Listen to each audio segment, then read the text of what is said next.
1 साल क्या पता ऐसा ना हो, पर क्या पता उस टाइम भी नहीं होता मेरा इधर, तो फिर 1 साल भी मेरा मतलब चला ही जाता। इसलिए फिर डिसाइड किया कि इस बार कर लेते हैं इधर। पढ़ाई में ऐसा है कि आप भाई पढ़ो, दिन का जो पढ़ा रहे हैं वो उसी दिन आके रिवाइज करो, उसी दिन आके उसको कम से कम 2 बार आके पढ़ो। एक्साइटमेंट भी है लेकिन नर्वसनेस थोड़ी ज़्यादा है, तो एक्साइटमेंट थोड़ी दब जा रही है।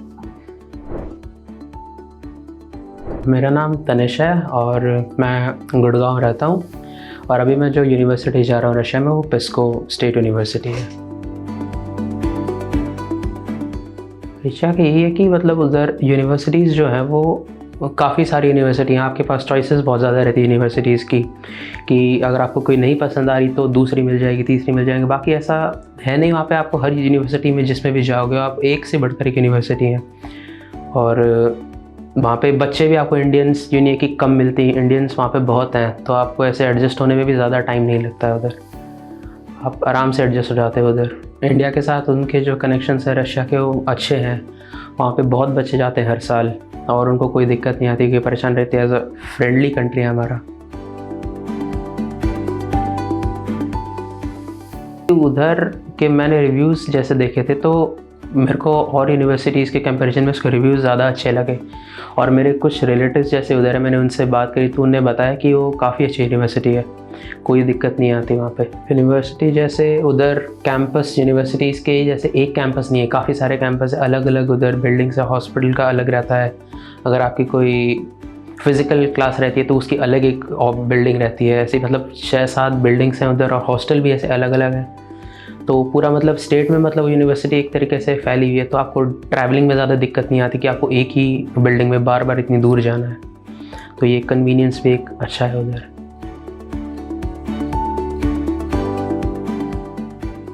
एक छोटे से ड्रीम था कि डॉक्टर बनना है, कि लोगों की मदद करनी है। लोगों को एक तो health related, maximum health related ही प्रॉब्लम्स रहती है, और अगर उनकी वो ठीक हो जाती तो उन जो वो सेटिस्फाई रहते हैं, जो उनको खुशी मिलती है, वो अलग रहती है। तो डॉक्टर ही एक ऐसा है जो आपको हेल्थ, एक तरीके से भगवान ही हो गया। तो एक तरीके से आपको इतना मतलब डॉक्टर ही आप मान लो कि आपको खुशी दे सकता है कि आप बिल्कुल स्वस्थ रहो और अपने हेल्दी रहो। ऐसा था कि जब सेकंड अटैम्प्ट मैंने दिया तो इनने थोड़ा नीट का पैटर्न वगैरह चेंज कर दिया था, तो और इसलिए भी नहीं कि फिर था कि 1 साल क्या पता ऐसा ना हो, पर क्या पता उस टाइम भी नहीं होता मेरा इधर, तो फिर 1 साल भी मेरा मतलब चला ही जाता। इसलिए फिर डिसाइड किया कि इस बार कर लेते हैं इधर। देखो, अगर आप 12th के साथ दे रहे हो तो उसके 12th के बाद एक अटेम्प्ट तो मस्ट बनता है, क्योंकि 12th के साथ आपके बोर्ड्स के एग्ज़ाम रहेंगे। ये तो आपको उसका पढ़ना है, कि थ्योरी पढ़नी रहती है उस टाइम ज़्यादा, तो काफ़ी बच्चे होते हैं जो नहीं कर पाते नीट। लेकिन उसके बाद आपको एक अटेम्प्ट तो मस्ट है, और दूसरा भी देखो दे सकते हो। मैंने नहीं दिया लेकिन आप दे सकते हो वो भी।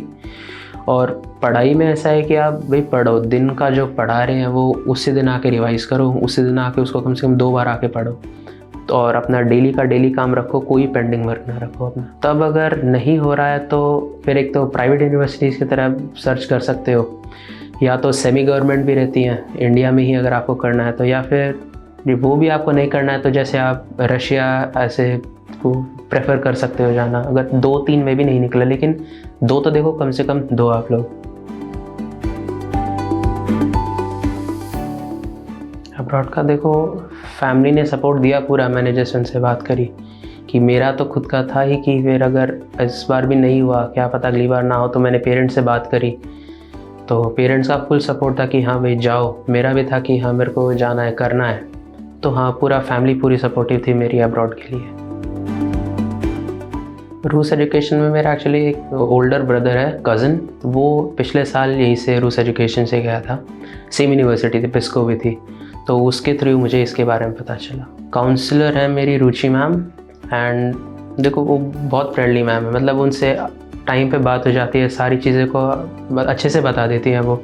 कोई भी आपको डाउट हो, कभी भी कुछ पूछना, आप कॉल करके, अगर उनको मैं कॉल करता हूँ तो ये ऐसा कभी नहीं होता कि उन्हें कॉल नहीं उठाया या फिर डिले कर रहे हैं, उस टाइम कॉल उठाती है और आपको मतलब सारी चीज़ों का आंसर बता देती है टाइम पे सारी चीज़ें। कोई दिक्कत नहीं है मेरे को, ना आने जाने में, ना कॉन्टैक्टिंग में, और ना और किसी चीज़ में दिक्कत में। थोड़ा तो देखो नर्वस हूँ, पहली बार बाहर जा रहा हूँ, कैसा क्या रहेगा, एयरपोर्ट पे क्या सीन रहेगा, कितना टाइम लगेगा, कैसे उधर मैनेज होगा, तो सब है, थोड़ा नर्वसनेस तो है ही। देखो मैं तो अब चला जाऊँगा तो अपना घर पे खुद को ध्यान रखना है अपना और तो क्या बताऊँ, अपना सही रहना, हेल्दी रहना, और हाँ टाइम टाइम पे मैं कॉल करता रहूँगा तो कॉल उठा लेना।